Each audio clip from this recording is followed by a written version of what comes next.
On the evening of the 17th of August, 2005, 5 friends in Provo, Utah sat together at dinner, not knowing that before the night was over, 4 of them would be dead. It started with a conversation. One of the group, a 21-year-old young woman named Jennifer Galbraith, began telling the others about a secret cave she had visited before, a hidden underground cave tucked into the side of Y Mountain, just minutes from the Brigham Young University campus. Most people had never heard of it, but those who had knew it by 2 names, Gollum's Cave and the Cave of Death. Jennifer had been inside before. She knew what it looked like. She knew what it required. She also knew that on her previous visit, the water inside had been so bitterly cold that she had passed out and had to be treated for hypothermia before she could make it out safely. And yet, she was excited to go back. Excited to show her friends this secret underground world that almost nobody knew existed. Blake Donner, Scott McDonald, and Ariel Singer all agreed to go with her. The 5th friend, Joseph Ferguson, decided to come along for the hike, but said he would wait outside. It was already 2 o'clock in the morning by the time the group reached the mountain. They hiked through the dark, navigating the rough terrain by flashlight, until they found what they were looking for. From the outside, Gollum's Cave looked like almost nothing, just a small opening in the rock face, only about 4 feet high, partially submerged in a shallow pool of cold, clear water, easy to walk right past without ever knowing it was there. But the 5 of them knew what was hidden inside. They made their way through the narrow entrance tunnel, crouching low through ankle-deep water for nearly 100 feet until they reached the real challenge. At the far end of the tunnel, there was a hole in the floor, submerged completely underwater, roughly 18 inches wide and 24 inches tall, barely large enough for a person to squeeze through. And on the other side of that hole, 15 feet of completely underwater darkness before surfacing into a hidden inner chamber with just 2 to 3 feet of breathable air above the water. That was it. That was the whole cave.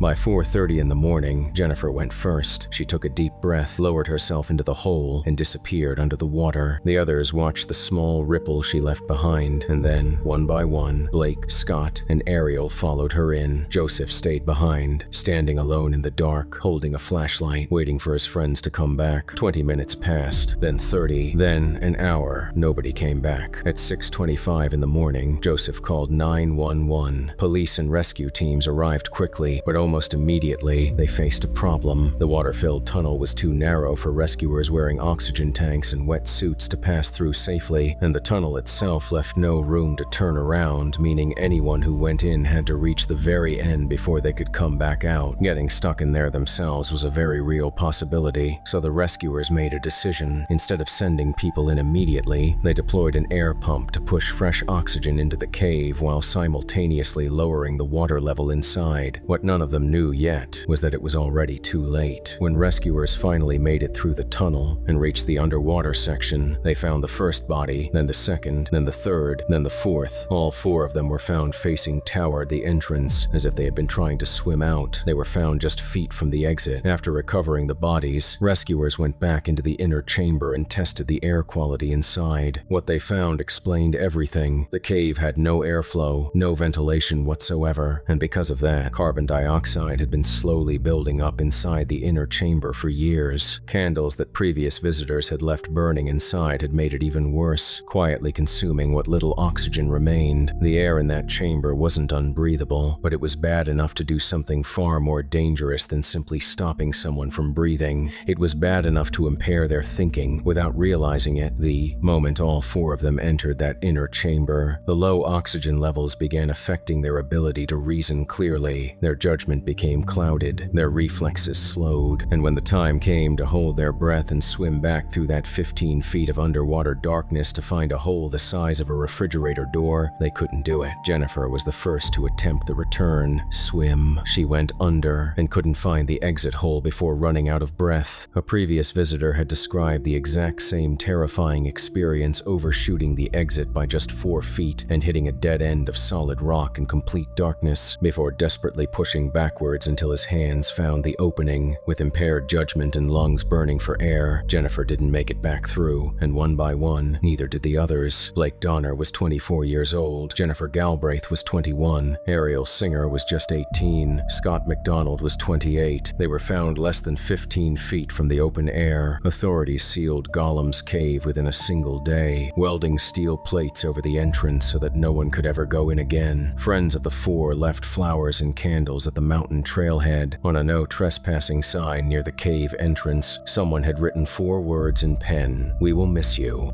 A YouTuber named Alex from the channel Cantrell Caving has made a career out of going where most people would never dare. Tight squeezes, pitch black tunnels, passages so narrow you have to exhale just to fit through. He has explored some of the most dangerous and unpredictable cave systems in the world and walked out every time. But on the 3rd of November, 2023, he almost didn't. Alex and a group of 4 friends, including his close friend Jacob, set out to explore a cave they had never been inside before. Alex had been caving long before he ever picked up a camera. He built his entire channel, Cantrell Caving Around, sharing the raw, unfiltered reality of what it actually looks like to go underground. Not the polished version, not the tourist version, the real thing. Cold, muddy, claustrophobic, and at times genuinely brutal. This trip was supposed to be another chapter in that story. The plan was simple: follow the rope, reach the end of the tunnel, document the journey, get out. Nothing ever goes exactly as planned underground. At first, everything seemed fine. Headlamps on, boots laced, spirits high. The group moved deeper into the cave, joking around, talking about reaching the end of the tunnel. The energy was good, the kind of easy confidence that comes from a group of people who have done this kind of thing before and come out the other side every time. But the cave had already changed, and none of them knew it yet. Not long into the descent, the water started rising. The cave's narrow passages were partially flooded far more than anyone had anticipated. The air was thick with moisture.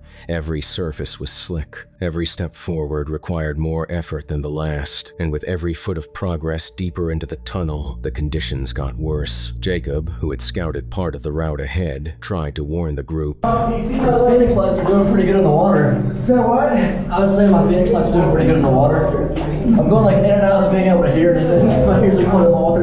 You're going sideways. I can't get inward. Some sections are completely underwater. You'll have to lower your head just to breathe. There are parts where there is no air at all. They pushed forward anyway, following the rope, hoping nothing would go wrong. But the further they crawled into that flooded tunnel, the more Alex's confidence began to crack. His movements became tense. His body language changed. The water kept rising until it was filling his ears. The only way to breathe was to tilt his head completely back, pressing his face flat against the ceiling of the cave, cheek to stone, nose barely above the waterline. Deeper in, darker, colder, tighter, and then everything went wrong at once. I'm glad I didn't go in there and wait. Are you going, Jacob?